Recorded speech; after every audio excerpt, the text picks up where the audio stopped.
Now, most runners will treat Parkrun as either that social jog on a Saturday or as an all-out sufferfest, and there usually isn't much in between, and that can either leave stuff on the table or it can leave you wrecked for days. Now, here is the thing.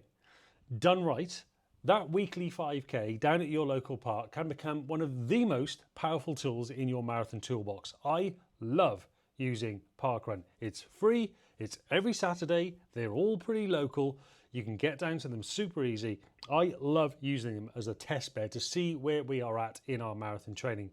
And by the end of this video, you'll know exactly how to turn a simple Saturday morning park race into a precision instrument for pacing, fitness gains, and that all-important race day confidence. I am Nick Hancock from Maximum Mileage Coaching, and I help busy athletes smash their marathon goals without burning out. I'm a sub 250 marathoner. I'll be going for 235 again, another attempt at it. And in this video, I am going to show you exactly how you can use that 5K to smash your marathon. So here we go. Let's talk about, first of all, the science behind the 5K marathon connection. Why a short race can supercharge a long race. So on paper, the 5K and the marathon are two totally different things. They look like completely different beasts. One is over, potentially in under 20 minutes for most decent club runners, or under 30 minutes for most people out there. The other can chew up 3 to 6 hours. But under the hood, there is a huge overlap. Both demand running economy. Both demand lactate threshold, and both demand mental pacing discipline. A 5K is going to push you closer to your VO2 max, whereas a marathon has you working nearer to your lactate threshold.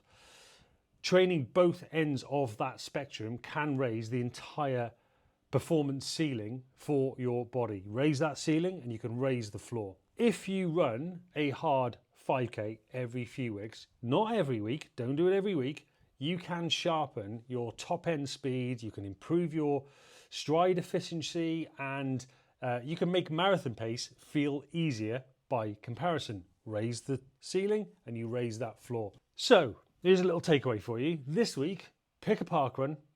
A couple of weeks from now, run your long run the next day at an easy pace, and notice how marathon pace feels smoother after sharpening the day before. In a moment, we are going to talk about how you can use that 5K data to nail your marathon pacing. That's one of the crucial parts of this video. We're going to talk about how you can use that 5K data to nail your marathon pacing.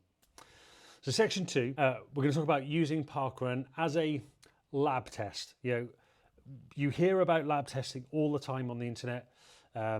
It's the gold standard, so they say. I have found time and time again that actually getting out and doing a 5K park run or a 5K race, but let's just use your local park run because it is so easy to get down to them, as a really good testing bed. And the number of times I've gotten somebody to do their local park run and then a couple of weeks later they've gone and had a test in the lab and the results are pretty much identical. It is a pretty quick, easy, well, not easy, hard, but it is a really easy way of getting a pretty accurate view on your training. Now, most runners will just check the time on their watch once they've crossed the finish line of Parkrun, and they'll either smile because they got that shiny new PB, or they'll sulk because they were nowhere near it because of insert excuse here. Now, that is leaving gold on the table. Your 5K result can actually be a mini fitness test. From that time that you set, as long as you've run it full out, you can predict training paces across the different training zones, and you can estimate your marathon potential and spot weaknesses. So for example, if you can run 20 minutes for the 5K, then that translates to around about 6:25 to 6:30 per mile. Your marathon pace might be around 7:15, 7:20 per mile if your endurance is dialed in. So as long as you've got your endurance dialed in, using that 5K as that 5K time as an indicator of where you are translates really well into the marathon. If your marathon pace is way slower than predicted, then endurance is your limiter. If it's close, then you're in a pretty sweet spot. So here's a little takeaway for you. After your next parkrun, as long as you've done it all out to the best of your ability, plug your result into a pace calculator. There are loads of them out there.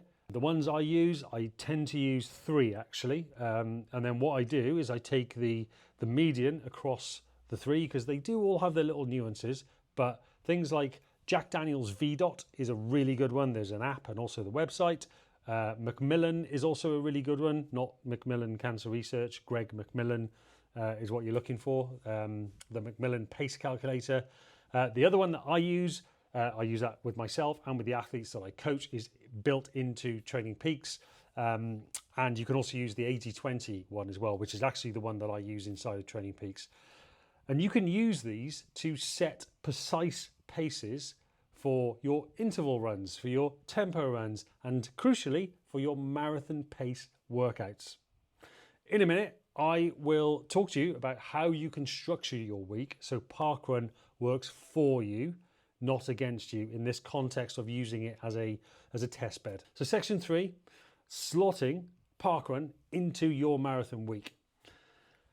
You need to make it fit, don't force it. And here is where people will blow out. They treat Parkrun like an extra race every Saturday, and then they wonder why they're flat on Tuesday, on their Tuesday workout, or even the following day's Sunday long run. You've got 3 main ways that you can integrate it. Number 1, you could use it as a tune-up race. Go hard, but schedule it before a recovery week or cutback week. I call them cutback weeks. Number 2, you can use it as a controlled tempo. Run it at marathon pace or slightly faster. Really good way of just seeing how marathon pace feels. The other way you can do it, and I loved doing it this way, is you can actually use it as part of a long run. You can run there. I do this quite often. My local parkrun is 5 miles away. I will run there. I'll do the 3.11 miles or 5K of parkrun, and then I will run back, giving myself pretty much a half marathon as a long run for that day with a little bit of intensity in it.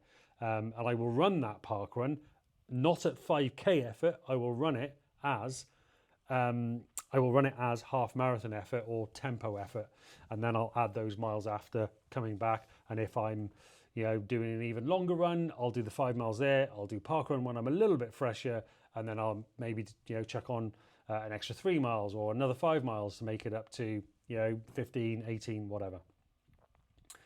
So, practical takeaway for you: pick one of these formats and stick with it during a training block. Don't just decide on the day. Don't just wake up on Saturday and go, I'm going to go to parkrun and I'm going to smash it today. Just try and think of being strategic with it when you're in a marathon training block. If your thing is to just go and enjoy parkrun, fine, do that. But if you are specifically training for your next big race, do it this way. Don't just decide on the day based on how you feel. That's how you are going to sabotage recovery. That's how you're going to sabotage your training.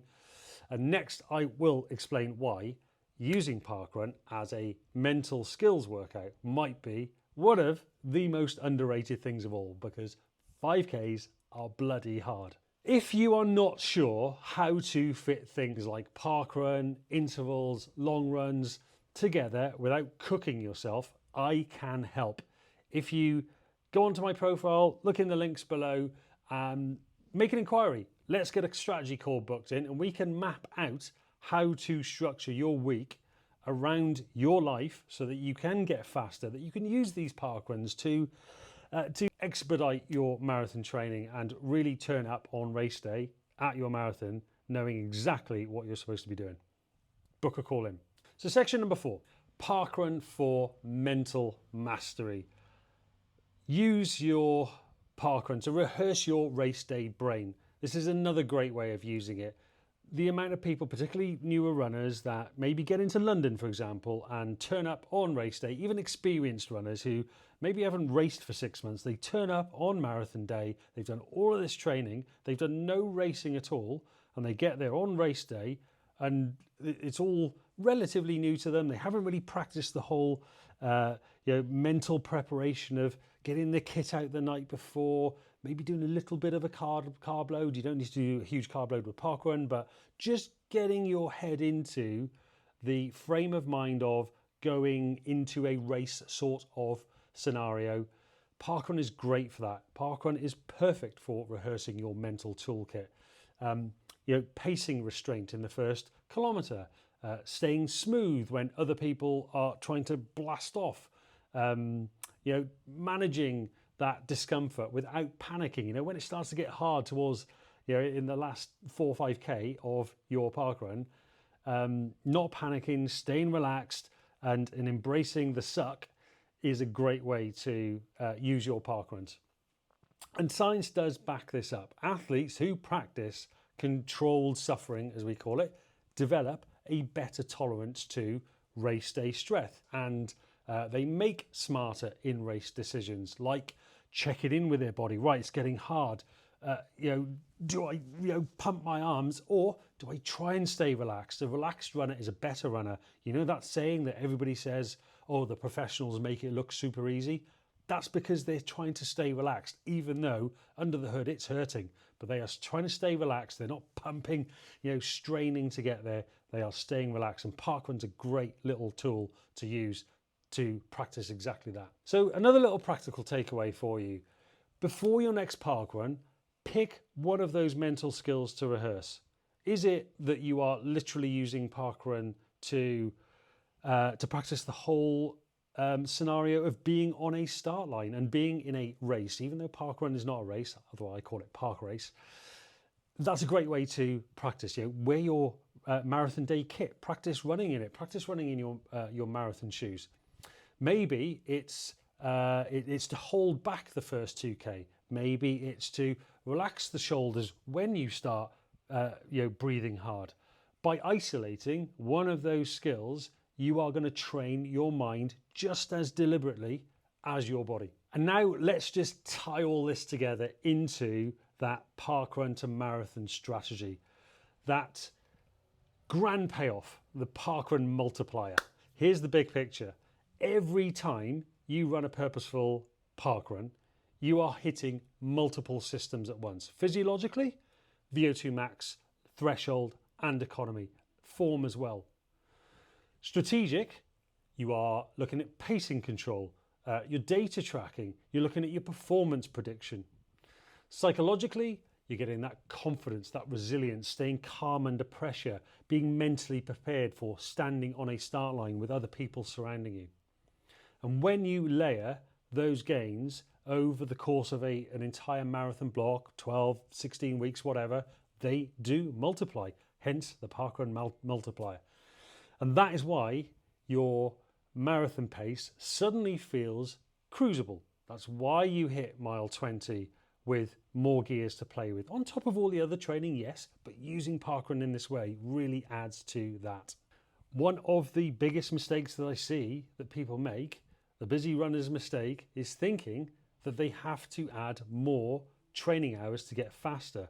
The smarter runner's move is using the training they're already doing with a bit of Parkrun so that every mile works harder for them. And that is the Parkrun multiplier. Now, again, if you want me to help you set up a week where all of these workouts, whether they're easy runs, strides, intervals, Parkrun, have a purpose, remember to make an inquiry, speak to me or one of my team, and we can help you.